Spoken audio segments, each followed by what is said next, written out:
ಈಗ ಕರ್ನಾಟಕ ಪರೀಕ್ಷಾ ಪ್ರಾಧಿಕಾರದ ಮೂಲಕ ವಿವಿಧ ವೃತ್ತಿಪರ ಕೋರ್ಸ್ಗಳಿಗೆ ನಾವು ಕೌನ್ಸಿಲಿಂಗ್ ಶುರು ಮಾಡಿದ್ವಿ. ಮೊದಲ ಸುತ್ತಿನ ಫಲಿತಾಂಶವನ್ನು ಪ್ರಕಟಿಸಿ ತಾವೆಲ್ಲ ಚಾಯ್ಸ್ ಆಗ್ತಾ ಇದ್ದೀರಾ. ವಿಶೇಷವಾಗಿ ನೀಟ್ ಫಲಿತಾಂಶ ಪ್ರಕಟ ಆಗಿದೆ. ಯಾರೆಲ್ಲ ಕೌನ್ಸಿಲಿಂಗಲ್ಲಿ ಭಾಗವಹಿಸಿರುವಂಥವರು ಸಹ ನೀಟ್ ಪರೀಕ್ಷೆಯನ್ನು ಬರೆದು ನೀಟ್ ರ್ಯಾಂಕನ್ನು ಪಡೆದಿದ್ದೀರಾ. ನೀವು ನೀಟ್ ಅಂದರೆ ಮೆಡಿಕಲ್ ಡೆಂಟಲ್ ಆಯುಷ್ ಪಡೆಯುವಂಥವ್ರಿದ್ದೀರಾ. ಬಟ್ ಕೌನ್ಸಿಲಿಂಗಲ್ಲಿ ನೀವು ಪಾರ್ಟಿಸಿಪೇಟ್ ಮಾಡಿದ್ದೀರಾ, ಯಾವುದೋ ಒಂದು ಸೀಟನ್ನು ತಾವು ಪಡೆದಿದ್ದೀರಾ. ಇಲ್ಲಿವರೆಗೆ ಕೌನ್ಸಿಲಿಂಗಲ್ಲಿ ಭಾಗವಹಿಸಿನೇ ಇಲ್ಲ, ಆದರೆ CET ಎಕ್ಸಾಮನ್ನು ತಾವು ಬರೆದಿರ್ಬೋದು, ಅಪ್ಲಿಕೇಶನ್ ಹಾಕಿದ್ದೀರಾ. ಬಟ್ ನೀಟನ್ನು ಅಷ್ಟೇ ರಿಸಲ್ಟ್ ಬರಲಿ, ನೀಟ್ ಪರೀಕ್ಷೆ ಆಧರಿಸಿ ನಾವು ಮೆಡಿಕಲ್ಲಿಗೆ ನಾವು ಭಾಗವಹಿಸಬೇಕು ಅನ್ನುವಂತಹ ಪೋಷಕರು ವಿದ್ಯಾರ್ಥಿಗಳಿದ್ದೀರಾ. ಈ ನೀಟ್ ಫಲಿತಾಂಶ ಪ್ರಕಟವಾದ ಹಿನ್ನೆಲೆ ಒಳಗಡೆ ಮೆಡಿಕಲ್ ಡೆಂಟಲ್ ಆಯುಷ್ ಅಡ್ಮಿಷನ್ ಪಡೆಯುವಂತಹ ವಿದ್ಯಾರ್ಥಿಗಳು ಮತ್ತು ಪೋಷಕರಿಗೆ ಕೆಲವು ಆರಂಭಿಕವಾಗಿ ಏನೆಲ್ಲ ತಾವು ಮಾಡಬೇಕಾಗುತ್ತೆ ಸಿದ್ಧತೆ ಅಂತ ಅನ್ನುವಂಥದ್ದನ್ನು ನಾನು ಹೇಳ್ತೀನಿ. ಯಾಕೆಂದರೆ ತಾವು ಸುಮ್ಮನೆ ಗೊಂದಲದಲ್ಲಿದ್ದೀರಾ. ನನಗೆ ಯಾರ್ಯಾರು ಫೋನ್ ಮಾಡ್ತಾಯಿದ್ದಾರೆ, ಇಲ್ಲ CET ಕೌನ್ಸಿಲಿಂಗಲ್ಲಿ ಭಾಗವಹಿಸಿರ್ಬೇಕಂತೆ ಕಂಪಲ್ಸರಿ, ಅವರು ಮಾತ್ರ ಇಲ್ಲಿ ನೀಟು ಆಪ್ಷನ್ ಎಂಟ್ರಿ ಮಾಡೋದಕ್ಕಾಗುತ್ತಂತೆ, ಇಲ್ಲ ಈಗ ನೀಟು ನೀವು ರಿಸಲ್ಟ್ ಬಂದುಬಿಟ್ಟಿದೆ, ಇನ್ನೇನು ಕೌನ್ಸಿಲಿಂಗ್ ಶುರುವಾಗುತ್ತೆ, ನೀವು ಲಾಗಿನ್ ಆಗಿ ಆಪ್ಷನ್ ಎಂಟ್ರಿ ಮಾಡಬೇಕಂತೆ, ನೀವು ಲಿಂಕ್ ಏನೆಲ್ಲ ಹೇಳ್ತಾರೆ. ನಾನು ನಿಮಗೆ ಕ್ಲಾರಿಟಿ ಕೊಡ್ತೀನಿ ನೋಡಿ. ನಮ್ಮ ರಾಜ್ಯದಲ್ಲಿ ನಾವು ಕಂಬೈನ್ಡ್ ಸೀಟ್ ಅಲಾಟ್ಮೆಂಟ್ ಅಂತ ಮಾಡ್ತೀವಿ. ಏನು ಕಂಬೈನ್ಡ್ ಸೀಟ್ ಅಲಾಟ್ಮೆಂಟ್ ಅಂದರೆ, ಬೇರೆ ಬೇರೆ PUC CET ಫಲಿತಾಂಶ ಮತ್ತು ನೀಟು ಫಲಿತಾಂಶವನ್ನು ಆಧರಿಸಿ ಯಾವೆಲ್ಲ ಕೋರ್ಸ್ಗಳಿಗೆ ಹಂಚಿಕೆಯನ್ನು ಮಾಡ್ಬೋದು ಸೀಟ್ಗಳನ್ನು, ಅದನ್ನೆಲ್ಲ ಒಟ್ಟಿಗೆ ನಾವು ಮಾಡ್ತೀವಿ. ಅಂದರೆ ಕೆಲವು ರಾಜ್ಯಗಳಲ್ಲಿ ಹೇಗಿದೆ ಅಂದರೆ, ನೀಟ್ ರ್ಯಾಂಕನ್ನು ಆಧರಿಸಿ ಒಂದು ಕೌನ್ಸಿಲಿಂಗ್ ಮಾಡ್ತಾರೆ. ಸೇಮ್ ವಿದ್ಯಾರ್ಥಿ ಅಗ್ರಿಕಲ್ಚರ್ ಹೋಗ್ಬೇಕಂದ್ರೆ ಅಲ್ಲೊಂದು CET ಬರೀಬೇಕು, ಅದಕ್ಕೆ ಒಂದು ಕೌನ್ಸಿಲಿಂಗ್ ಭಾಗವಹಿಸಬೇಕು. ವೆಟರ್ನರಿ ಆದರೆ ಅದಕ್ಕೊಂದು, ಇಂಜಿನಿಯರಿಂಗ್ ಆದರೆ ಅದಕ್ಕೊಂದು. ಅಲ್ಲಿ ಹೋಗಿ ಜಾಯಿನ್ ಆಗ್ತಾರೆ, ಅದಾದಮೇಲೆ ಅಲ್ಲಿ ಬಿಟ್ಬಿಟ್ಟು ಅಕಸ್ಮಾತ್ ಅವ್ರಿಗೆ ಬೇರೆ ಸಿಕ್ತು ಅಂತಂದರೆ ಈ ಕಡೆ ಬರ್ತಾರೆ. ಈ ಥರ ಆಮೇಲೆ ಬೇರೆ ಬೇರೆ ಟೈಮಲ್ಲಿ ಕೌನ್ಸಿಲಿಂಗ್ ನಡೆಯುತ್ತೆ. ಬಟ್ ನಮ್ಮ ರಾಜ್ಯದಲ್ಲಿ ಆ ರೀತಿ ಇಲ್ಲ. ನಮ್ಮಲ್ಲಿ ಎಲ್ಲ ವೃತ್ತಿಪರ ಕೋರ್ಸುಗಳಿಗೆ ಕಂಬೈನ್ಡ್ ಕೌನ್ಸಿಲಿಂಗ್ ನಾವು ಮಾಡುವಂಥದ್ದು. ಹಾಗಾಗಿ ಯಾರೆಲ್ಲ CET ಅಪ್ಲಿಕೇಶನ್ ಹಾಕಿದ್ದೀರಾ, ನೀವು ನೀಟು ಪರೀಕ್ಷೆಯನ್ನು ಸಹ ಬರೆದಿದ್ದೀರಾ, ನೀಟು ಫಲಿತಾಂಶ ಪ್ರಕಟ ಆಗಿದೆ. ನೀವೇನಪ್ಪ ಮಾಡಬೇಕು ಅಂತಂದರೆ, ನೀಟು ರಿಸಲ್ಟ್ ಏನೋ ಬಂದಿದೆ ನಿಮಗೆ ಗೊತ್ತಿದೆ, ಆದರೆ ನೀಟ್ ಪರೀಕ್ಷೆ ನಡೆಸ್ತವ್ರು ಯಾರು? ನ್ಯಾಷನಲ್ ಟೆಸ್ಟಿಂಗ್ ಏಜೆನ್ಸಿಯವರು. ಅವರು MCC ಮುಖಾಂತರ ನಮಗೆ ಇಡೀ ಇಂಡಿಯಾದಲ್ಲಿ ಎಷ್ಟು ಜನ ನೀಟ್ ಪರೀಕ್ಷೆಯಲ್ಲಿ ಅರ್ಹತೆಯನ್ನು ಗಳಿಸಿದ್ದಾರೆ ಅವರ ಒಂದು ಡೇಟಾವನ್ನು ನಮಗೆ ಕೊಡ್ತಾರೆ, ಫಲಿತಾಂಶವನ್ನು ಕೊಡ್ತಾರೆ. ಅದು ಇನ್ನೂ ನಮಗೆ ಕೊಟ್ಟಿಲ್ಲ. ಇನ್ನೊಂದು 2-3 ಡೇಸ್ ಒಳಗಡೆ ನಮಗೆ ಕೊಡ್ಬೋದು. ಕೊಡ್ತಿದ್ದಂಗೆ ನಾವೇನು ಮಾಡ್ತೀವಿ, ನಿಮ್ಮ ಲಾಗಿನ್ನಲ್ಲಿ ನೀಟ್ ರಿಜಿಸ್ಟರ್ ನಂಬರ್ನ ಎಂಟ್ರಿ ಮಾಡುವಂಥದ್ದಕ್ಕೆ ಎನೇಬಲ್ ಮಾಡ್ತೀವಿ. ನೀವೇನು ಮಾಡಬೇಕು ಅಂತಂದರೆ, ನೀವು ಹೆಂಗೆ CETದು ಅಪ್ಲಿಕೇಶನ್ ಹಾಕಿದ್ರಿ, ನಂತರ ಆಲ್ ಟಿಕೆಟ್ ಡೌನ್ಲೋಡ್ ಮಾಡ್ಕೊಂಡ್ರಿ, CET ರಿಸಲ್ಟನ್ನು ನೋಡಿದ್ರಿ, ಲಾಗಿನ್ ಆದ್ರಿ. ಕೆಲವರು ಈಗ ಆಪ್ಷನ್ ಎಂಟ್ರಿ ಮಾಡುವಂಥದ್ದಕ್ಕೆ ಲಾಗಿನ್ ಆದ್ರಿ. ಅದೇ ರೀತಿ ಲಾಗಿನ್ ಆದರೆ ಅಲ್ಲಿ ನೀಟ್ ರಿಜಿಸ್ಟರ್ ನಂಬರ್ನ ಎಂಟ್ರಿ ಮಾಡುವಂಥದ್ದು ಒಂದು ಬಾಕ್ಸ್ ಇರುತ್ತೆ. ತಾವಲ್ಲಿ ನೀಟ್ ನಂಬರ್ ಎಂಟ್ರಿ ಮಾಡ್ತಿದ್ದಾಗೇ ನಮಗೆ ನ್ಯಾಷನಲ್ ಟೆಸ್ಟಿಂಗ್ ಏಜೆನ್ಸಿಯವರು MCC ಮೂಲಕ ನಮಗೆ ಕೊಟ್ಟಿರುವಂತಹ ನಿಮ್ಮ ಫಲಿತಾಂಶದ ಡೇಟಾ ಫೆಚ್ ಆಗುತ್ತೆ. ಅಲ್ಲಿಗೆ ನೀವು ಸಬ್ಮಿಟ್ ಮಾಡ್ತು ಅಂತಂದರೆ ಅಷ್ಟೇ ಕೆಲಸ. ನಿಮ್ಮದು ಅಪ್ಲಿಕೇಶನ್ ಆಲ್ರೆಡಿ ಹಾಕಿದ್ದೀರಾ, ರಿಸರ್ವೇಷನ್ ಆಲ್ರೆಡಿ ಹಾಕಿದ್ದೀರಾ, ಕೆಲವರು ಲಿಂಗ್ವಿಸ್ಟಿಕ್ಕು, ರಿಲಿಜಿಯಸ್ ಮೈನಾರಿಟಿ ಹಾಕಿದ್ದೀರಾ, ಕ್ಯಾಸ್ಟ್ ಇನ್ಕಮ್ ಹಾಕಿದ್ದೀರಾ, ಕನ್ನಡ ಮೀಡಿಯಮ್ ರೂಲ್ ಎಲ್ಲನೂ ಆಗಿದೆ. ಕೆಲವರು ಪಾರ್ಟಿಸಿಪೇಟು ಮಾಡಿದ್ದೀರಾ ಕೌನ್ಸಿಲಿಂಗಿಗೆ. ಈಗ ನೀವು ಬೇರೆ ಏನು ಮಾಡೋ ಅಗತ್ಯ ಇಲ್ಲ. ನೀವು ನೀಟ್ ನಂಬರ್ನ ನಿಮ್ಮ ಅಪ್ಲಿಕೇಶನಿಗೆ ಲಿಂಕ್ ಮಾಡಿದರೆ ನಿಮ್ಮ ನೀಟ್ ರ್ಯಾಂಕು ಇಲ್ಲಿಗೆ ಫೆಚ್ ಆಗಿ ಬಂದು ಕೂತ್ಕೊಳ್ಳುತ್ತೆ. ನೆಕ್ಸ್ಟು ನೀವು ನಿಮ್ಮ ವೆರಿಫಿಕೇಷನ್ ಸ್ಲಿಪ್ಪನ್ನು ಮತ್ತೊಮ್ಮೆ ತಾವು ಡೌನ್ಲೋಡ್ ಮಾಡಿದರೆ ಅದರಲ್ಲಿ ನೀಟ್ ರ್ಯಾಂಕು ಡಿಸ್ಪ್ಲೇ ಆಗುತ್ತೆ. ಈಗ ಆಲ್ರೆಡಿ ನಿಮಗೆ ಇಂಜಿನಿಯರಿಂಗು, ವೆಟರ್ನರಿ, ಅಗ್ರಿಕಲ್ಚರು ಇವೆಲ್ಲ ರ್ಯಾಂಕ್ ಬಂದಿದ್ದಾವೆ. ನೀಟ್ ರ್ಯಾಂಕ್ ಒಂದು ಅಲ್ಲಿ ಬಂದು ಕೂತ್ಕೊಳ್ಳುತ್ತೆ. ಅಲ್ಲಿಗೆ ಒಂದು ಸ್ಟೇಜಿನ ಕೆಲಸ CET ಅಪ್ಲಿಕೇಶನ್ ಹಾಕಿರೋರ್ದು ಮುಗೀತು. ನೆಕ್ಸ್ಟ್ ಏನು ಮಾಡಬೇಕು ಅಂತಂದರೆ, MCC ಅವರು ಟೈಮ್ ಟೇಬಲ್ನ ಅನೌನ್ಸ್ ಮಾಡ್ತಾರೆ. ಫಸ್ಟ್ ರೌಂಡು ಕೌನ್ಸಿಲಿಂಗ್ ಸ್ಟೇಟ್ ಅವರು ಯಾವಾಗ ಮಾಡಬೇಕು, ನ್ಯಾಷನಲ್ MCC ಅವರು ಯಾವಾಗ ಮಾಡ್ತಾರೆ ಅಂತ. ಆ ಟೈಮ್ ಟೇಬಲ್ ಪ್ರಕಾರನೇ ನಾನು ಕೌನ್ಸಿಲಿಂಗ್ ಮಾಡಬೇಕು, ಆ ಟೈಮ್ ಟೇಬಲ್ ಪ್ರಕಾರನೇ ನಾನು ರಿಸಲ್ಟನ್ನು ಪಬ್ಲಿಷ್ ಮಾಡಬೇಕು. ಅಲ್ಲಿ ಏನು ಗೊಂದಲ ಆಗಲ್ಲ. ಸದ್ಯಕ್ಕೆ ನೀವು ಟೆನ್ಷನ್ ಮಾಡ್ಕೊಂಡು ಅಲ್ಲಿ ಇಲ್ಲಿ ಓಡಾಡೋದು, ಅವ್ರು ಗೈಡ್ ಮಾಡ್ತಾರೆ, ಇವ್ರು ಗೈಡ್ ಮಾಡ್ತಾರೆ, ಪೇಯ್ಡ್ ಕೌನ್ಸಿಲಿಂಗ್ ಏನು ತಲೆ ಬಿಸಿ ಮಾಡಬೇಡಿ. ನೀವು ಸದ್ಯಕ್ಕೆ CET ಅಪ್ಲಿಕೇಶನ್ ಹಾಕಿದ್ದೀರಾ, ಕೆಲವರು ಕೌನ್ಸಿಲಿಂಗಲ್ಲಿ ಭಾಗವಹಿಸಿದ್ದೀರಾ, ಕೆಲವರು ಭಾಗವಹಿಸದೇ ಇರಬಹುದು. ನೀವು ಇನ್ನೊಂದು 3-4-5 ಡೇಸ್ ಒಳಗಡೆ ನೀಟ್ ರಿಸಲ್ಟು ಡಾಟಾ KEAಗೆ ಬರುತ್ತೆ. ನಾವು ನಿಮ್ಮ ಲಾಗಿನ್ನಲ್ಲಿ ನೀಟ್ ನಂಬರ್ನ ಎಂಟ್ರಿ ಮಾಡೋದಕ್ಕೆ ಹೇಳ್ತೀವಿ. ಅಲ್ಲಿವರೆಗೆ ಸುಮ್ಮನೆ ಸರ್ ನಮಗೆ ಹೆಂಗೆ ಗೊತ್ತಾಗುತ್ತೆ ಸರ್ ನಾವು ನಿಮ್ಮ ವೆಬ್ಸೈಟ್, ಚಿಂತೆ ಮಾಡಬೇಡಿ. ನೀವು KEA ಅಪ್ಲಿಕೇಶನ್ ಹಾಕುವಾಗ ಏನು ರಿಜಿಸ್ಟರ್ ನಂಬರ್ ಮಾಡಿದ್ದೀರಾ ಅಲ್ಲಿಗೆ ನಾವು ನಿಮಗೊಂದು ವಾಟ್ಸಪ್ SMS ಕಳಿಸ್ತೀವಿ. ನೀವು ಸುಮ್ಮನೆ ಟೆನ್ಷನ್ ಮಾಡ್ಕೊಂಡು ಏನು ಓಡಾಡೋದು ಬೇಡ, SMS ಕಳಿಸ್ತೀವಿ. ಆವಾಗ ನೀವು ನಂಬರ್ನ ಲಿಂಕ್ ಮಾಡಿ ಸಾಕು. ಬೇರೆ ಈಗೇನು ಮಾಡಬೇಕು ಹಂಗಿದ್ರೆ, ಬರೀ ಈಗ ನಿಮ್ಮದು ಉದಾಹರಣೆಗೆ 1,00,000 ರ್ಯಾಂಕ್ ಬಂದಿದೆ, 50,000 ರ್ಯಾಂಕ್ ಬಂದಿದೆ. ಸರ್ ನನಗೆ ಗೌರ್ಮೆಂಟ್ ಸೀಟ್ ಸಿಗುತ್ತಾ ಸರ್, ಪ್ರೈವೇಟು ಕಾಲೇಜಲ್ಲಿ ಸೀಟ್ ಸಿಗುತ್ತಾ ಸರ್, ನಾನು ಮ್ಯಾನೇಜ್ಮೆಂಟ್ ಸೀಟಿಗೆ ಹೋಗಬೇಕು ಸರ್, PCTಗೆ ಹೋಗ್ಬೇಕಾ, ಇದು ಎಲ್ಲ ಗೊಂದಲ ಇದೆ. ಇದಕ್ಕೆ ನೀವೇನು ಮಾಡಿ, ಕರ್ನಾಟಕ ರಾಜ್ಯದಲ್ಲಿ ಸರ್ಕಾರಿ ಮೆಡಿಕಲ್ ಕಾಲೇಜುಗಳು ಎಷ್ಟಿದ್ದಾವೆ ಅದರಲ್ಲಿರುವಂತಹ ಸೀಟುಗಳ 85% ಸೀಟುಗಳು KEA ಮೂಲಕ ಅಲಾಟ್ ಆಗುತ್ತೆ. ಕರ್ನಾಟಕ ರಾಜ್ಯದಲ್ಲಿರುವಂತಹ ಖಾಸಗಿ ಮೆಡಿಕಲ್ ಕಾಲೇಜುಗಳ 100% ಸೀಟುಗಳು KEA ಮುಖಾಂತರನೇ ಅಲಾಟ್ ಆಗುತ್ತೆ. ಆದರೆ ಅಲ್ಲಿ ಆ ಸೀಟ್ಗಳಲ್ಲಿ ಶೇರಿಂಗ್ ಬೇರೆ ಬೇರೆ ಇರುತ್ತೆ.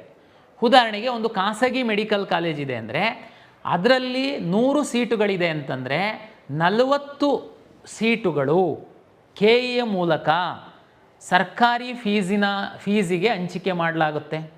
ಉಳಿದ 40 ಸೀಟುಗಳು ಹೈಯರ್ ಫೀಸ್, ಪ್ರೈವೇಟ್ ಸೀಟ್ ಅಂತ ನಾವು ಕರಿತೀವಿ, ಅದು ಫೀಸು ಜಾಸ್ತಿ ಇರುತ್ತೆ. 12.5 ಲಕ್ಷದಷ್ಟು ಲಾಸ್ಟ್ ಇತ್ತು. ಈ ವರ್ಷ ಗೌರ್ಮೆಂಟ್ ಜಿಒ ಬರುತ್ತೆ, ಏನು ಚೇಂಜ್ ಆಗಿಲ್ಲ, ಅಷ್ಟೇ ಫೀಸ್ ಇರುತ್ತೆ. ಇನ್ನು 20% ಸೀಟ್ಗಳಿದೆ ಅಂದರೆ 40 ಗೌರ್ಮೆಂಟ್ ಆಯಿತು, 40 ಸೀಟ್ ಆಯಿತು, ಇನ್ನು 20% ಸೀಟ್ ಇದೆ. ಅದರಲ್ಲಿ 5% ಮ್ಯಾನೇಜ್ಮೆಂಟ್ ಸೀಟು, ಇನ್ನು 15% NRI ಸೀಟು. ಈ 20% ಸೀಟಿಗೆ ಮಾತ್ರ ಕಾಲೇಜವರು ಫೀಸನ್ನು ನಮಗೆ ಕಮ್ಯುನಿಕೇಟ್ ಮಾಡ್ತಾರೆ, ನಾವು ಅದನ್ನು ಡಿಸ್ಪ್ಲೇ ಮಾಡ್ತೀವಿ. ಪೇರೆಂಟ್ಸ್ ಈಗ ನೀವು ಕೇಳ್ಬೋದು, ಸರ್ ಗೌರ್ಮೆಂಟ್ ಸೀಟ್ 40% ಸೀಟು ಸರ್ಕಾರನೇ ಫೀಸ್ ಫಿಕ್ಸ್ ಮಾಡುತ್ತೆ ಅಂತ ಹೇಳ್ತೀರಾ, ರಿಮೈನಿಂಗ್ 20% 5% NRI ಮತ್ತು 5% ಮ್ಯಾನೇಜ್ಮೆಂಟು 15% NRI ಸೀಟಿಗೆ ಕಾಲೇಜವರೇ ಫೀಸ್ ಫಿಕ್ಸ್ ಮಾಡಬೇಕು ಅಂತ ಹೇಳ್ತೀರಾ. ಹಾಗಾಗಿ ನಮ್ಮ ಪಕ್ಕದಲ್ಲೇ ಕಾಲೇಜ್ ಇದೆ ಸರ್, ನಮಗೆ ಭಾಳ ಆತ್ಮೀಯರಿದ್ದಾರೆ, ನಾವು ಹೋಗಿ ಅಡ್ಮಿಷನ್ ಹಾಕ್ತೀವಿ, ನಾವು ಹೋಗಿ ಬುಕ್ ಮಾಡ್ತೀವಿ. ನೋ, ನಾನು ಆವಾಗಲೇ ಹೇಳಿದೆ, ಅವರು ಫೀಸ್ ಫಿಕ್ಸ್ ಮಾಡ್ಬೋದು 20%ಗೆ. 100% ಖಾಸಗಿ ಕಾಲೇಜುಗಳ ಸೀಟು KEA ಮೂಲಕ ನೀಟ್ ರ್ಯಾಂಕ್ ಆಧರಿಸಿ ಅಲಾಟ್ ಆಗುತ್ತೆ. ದಯಮಾಡಿ ಅರ್ಥ ಮಾಡ್ಕೊಳ್ಳಿ. ಯಾರೋ ಮಧ್ಯವರ್ತಿಗಳು ನಿಮಗೆ ಮ್ಯಾನೇಜ್ಮೆಂಟ್ ಸೀಟ್ ಕೊಡಿಸ್ತೀವಿ, ನಮಗೆ ಪರಿಚಯ ಇದ್ದಾರೆ, ನಂಬಬೇಡಿ. ಮ್ಯಾನೇಜ್ಮೆಂಟ್ ಸೀಟು ಯಾರೂ ಕೊಡೋದಕ್ಕಾಗಲ್ಲ, ಕಾಲೇಜವರು ಡೈರೆಕ್ಟ್ ಅಡ್ಮಿಷನ್ ಮಾಡೋದಕ್ಕಾಗಲ್ಲ, ಅದು KEA ಮೂಲಕನೇ ಅಡ್ಮಿಷನ್ ಆಗಬೇಕು. ದಯಮಾಡಿ ಅರ್ಥ ಮಾಡ್ಕೊಳ್ಳಿ. ಪ್ರೈವೇಟ್ ಗೌರ್ಮೆಂಟ್ ಕಾಲೇಜಲ್ಲಿ 85% ಹೇಳಿದೆ, 15% ಗೌರ್ಮೆಂಟ್ ಸೀಟ್ಗಳು MCC ಮೂಲಕ ಅಲಾಟ್ ಆಗುತ್ತೆ. ರಾಜ್ಯದಲ್ಲಿ ಒಂದಷ್ಟು ಡೀಮ್ಡ್ ಮೆಡಿಕಲ್ ಕಾಲೇಜ್ಗಳಿದ್ದಾವೆ, ಆ ಡೀಮ್ಡ್ ಮೆಡಿಕಲ್ ಕಾಲೇಜ್ಗಳದ್ದು ಸೀಟ್ಗಳು ಸಹ MCC ಮೂಲಕ ಅಲಾಟ್ ಆಗುತ್ತೆ. ಆದರೆ ಕೆಲವು ಡೀಮ್ಡ್ ಕಾಲೇಜ್ಗಳವರು ಸರ್ಕಾರಕ್ಕೆ ಒಂದು ಸಣ್ಣ ನಂಬರಿನ ಸೀಟನ್ನು ಬಿಟ್ಟುಕೊಡ್ತಾರೆ. ಆ ಸೀಟ್ಗಳು ಮಾತ್ರ ನಮ್ಮ ನಿಯಮಾನುಸಾರ ರೋಸ್ಟರ್ ಪ್ರಕಾರ ನಮ್ಮಿಂದ ಅಲಾಟ್ ಆಗುತ್ತೆ. ಅದು ಸಣ್ಣ ನಂಬರ್ ಇರುತ್ತೆ.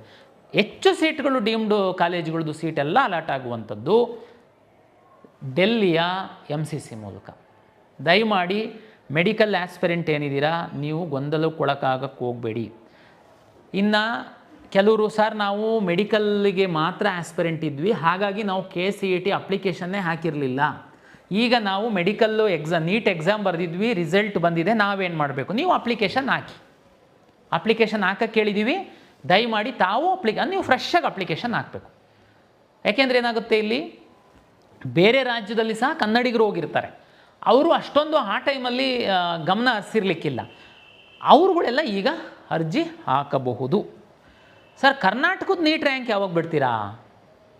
ಕರ್ನಾಟಕದಲ್ಲಿ ನೀಟ್ ರ್ಯಾಂಕ್ ಅಂತ ಒಂದು ಇರಲ್ಲ, ಪೋಷಕರು ಅರ್ಥ ಮಾಡ್ಕೊಳ್ಳಿ. ನೀಟ್ ರ್ಯಾಂಕ್ ಏನಿದೆ ಆಲ್ ಇಂಡಿಯಾ ರ್ಯಾಂಕು. ನಾವು ಅಲಾಟ್ ಮಾಡುವಾಗ ಸಹ ನಿಮಗೆ ಮೆನ್ಷನ್ ಮಾಡುವಂಥದ್ದು ನೀಟ್ ರ್ಯಾಂಕ್ ಅಂತಂದರೆ ಅದು ಆಲ್ ಇಂಡಿಯಾ ರ್ಯಾಂಕೇನೆ, ಕರ್ನಾಟಕ ರ್ಯಾಂಕ್ ಇರಲ್ಲ. ನಾವು ನಮ್ಮ ವಿದ್ಯಾರ್ಥಿಗಳಿಗೆ ಅನುಕೂಲ ಆಗಲಿ ಅಂತ ನ್ಯಾಷನಲ್ ಟೆಸ್ಟಿಂಗ್ ಏಜೆನ್ಸಿಯವರಿಂದ ನಮಗೆ ಇಡೀ ಭಾರತ ದೇಶದಲ್ಲಿ ನೀಟ್ ಬರೆದು ಎಲಿಜಿಬಲ್ ಆಗಿರುವಂಥವ್ರದ್ದೆಲ್ಲ ಡಾಟಾ ನಮಗೆ ಬಂದಾದ ಮೇಲೆ ಯಾರೆಲ್ಲ ಕರ್ನಾಟಕದ ಅಡ್ರೆಸ್ಸನ್ನು ಕೊಟ್ಟಿದ್ದಾರೆ ಅರ್ಜಿ ಹಾಕುವಂಥ ಸಂದರ್ಭದಲ್ಲಿ. ಆ ವಿದ್ಯಾರ್ಥಿಗಳ ಡೇಟಾನ ತೆಗೆದು ಡಿಸೆಂಡಿಂಗ್ ಆರ್ಡ್ರಲ್ಲಿ ಅಂದರೆ top to bottom serial number wise ಹಾಕ್ತೀವಿ. That is not NEET rank. ಅದು ನಮ್ಮ ಕನ್ನಡಿಗರು ಯಾವ ಸ್ಥಾನದಲ್ಲಿದ್ದಾರೆ ಅಂತನ್ನುವಂಥ ತೋರಿಸೋದಕ್ಕೆ ಹಾಕ್ತೀವಿ. ಅಲ್ಲೂ ಒಂದು ಅರ್ಥ ಮಾಡ್ಕೊಳ್ಳಿ, ಅದು 90% ಅಷ್ಟೇ ಕರೆಕ್ಟು. ಲಾಸ್ಟ್ ಟೈಮ್ ನಾವು ಈ ಥರ ಒಂದು ಅಲಾಟ್ ಮಾಡಿದ್ವಿ. ಮಾಡಿದ ಮೇಲೆ ನಾವು ಸೀಟ್ ಅಲಾಟ್ ಮಾಡುವಾಗ ಕನ್ನಡಿಗರು ಸೀಟು ಅಂದರೆ ನಾರ್ಮಲಿ ತಮಗೆಲ್ಲ ಗೊತ್ತಿದೆ 40% ಸೀಟು ಮತ್ತು ಗೌರ್ಮೆಂಟ್ ಮೆಡಿಕಲ್ ಕಾಲೇಜಿನ 85% ಸೀಟು ನಾವು ಅಲಾಟ್ ಮಾಡುವಂಥದ್ದು ಕನ್ನಡಿಗರಿಗೆ ಮಾತ್ರ, ಎಲ್ಲ ನಿಯಮಾನುಸಾರ. ನಾನು ಡಿಸೆಂಡಿಂಗ್ ಆರ್ಡ್ರಲ್ಲಿ ಕರ್ನಾಟಕದ ರೆಸಿಡೆನ್ಷಿಯಲ್ ಅಡ್ರೆಸ್ ಕೊಟ್ಟಿರೋದು ಒಂದು ಪಟ್ಟಿ ಹಾಕಿದ್ದೆ. ಅದಾದಮೇಲೆ ರಿಸಲ್ಟ್ ಅನೌನ್ಸ್ ಮಾಡಿದಾಗ ಕೆಲವು ವಿದ್ಯಾರ್ಥಿಗಳು ಈ ಪಟ್ಟಿನಲ್ಲಿ ಇಲ್ದಿರೋರು ಅಲ್ಲಿದ್ದರು. ಇದು ಹೆಂಗೆ ಸಾಧ್ಯ ನೋಡಿ, ಇವರು ಕನ್ನಡಿಗರೇ ಅಲ್ಲ, ಅವರಿಗೆ ಗೌರ್ಮೆಂಟ್ ಸೀಟನ್ನು ಕೊಟ್ಟಿದ್ದಾರೆ ಅಂತ. ಹಂಗಿರಲ್ಲ ನೋಡಿ. ಕನ್ನಡಿಗ ಒಬ್ಬ ಡೆಲ್ಲಿನಲ್ಲಿದ್ದಾನೆ, ಕನ್ನಡಿಗ ಒಬ್ಬ ಜಮ್ಮು ಕಾಶ್ಮೀರದಲ್ಲಿ ಆರ್ಮ್ ಫೋರ್ಸಲ್ಲಿದ್ದಾನೆ, ಅವ್ರು ಕರ್ನಾಟಕದ ಅಡ್ರೆಸ್ ಕೊಟ್ಟಿರ್ತಾರೆ ನೀಟ್ ಅಪ್ಲಿಕೇಶನ್ನಲ್ಲಿ, ಇಲ್ಲ ಅಲ್ವಾ?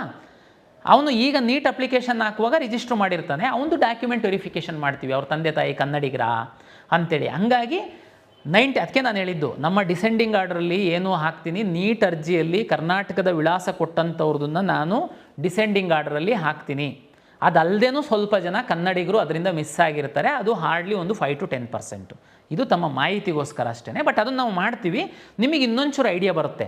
ಆದರೆ ನೀವು ಕಳೆದ ವರ್ಷದ್ದು ಕಟ್ ಆಫನ್ನೇನು ಚೆಕ್ ಮಾಡ್ತೀರಲ್ವಾ, ಕಾಲೇಜ್ ವೈಸು ಚೆಕ್ ಮಾಡ್ಕೊಂಡು ನಿಮ್ಮ ಮಗು ಈ ವರ್ಷ ಯಾವ ಕಾಲೇಜಲ್ಲಿ ಹತ್ತತ್ರ ಬರ್ಬೋದು ಅಂತ ನಿಮಗೊಂದು ಐಡಿಯಾ ಬರುತ್ತೆ ಅಂತಂದರೆ, ತಾವು ಕರ್ನಾಟಕದ್ದು ರ್ಯಾಂಕು ಏನು ತಲೆಬಿಸಿ ಮಾಡೋಕ್ಕೆ ಹೋಗಬೇಡಿ. ನೀವು ನೀಟು ಆಲ್ ಇಂಡಿಯಾ ರ್ಯಾಂಕನ್ನೇ ನೋಡಿ ಚೆಕ್ ಮಾಡ್ಕೊಳ್ಳಿ. ಯಾಕೆಂದರೆ ನಮ್ಮ ಒಂದು ಅಲಾಟ್ಮೆಂಟ್ ಲಿಸ್ಟಲ್ಲೆಲ್ಲ ನಾವೇನು ತೋರಿಸಿದ್ದೀವಿ ಅದು ಆಲ್ ಇಂಡಿಯಾ ರ್ಯಾಂಕೇ ಇದೆ.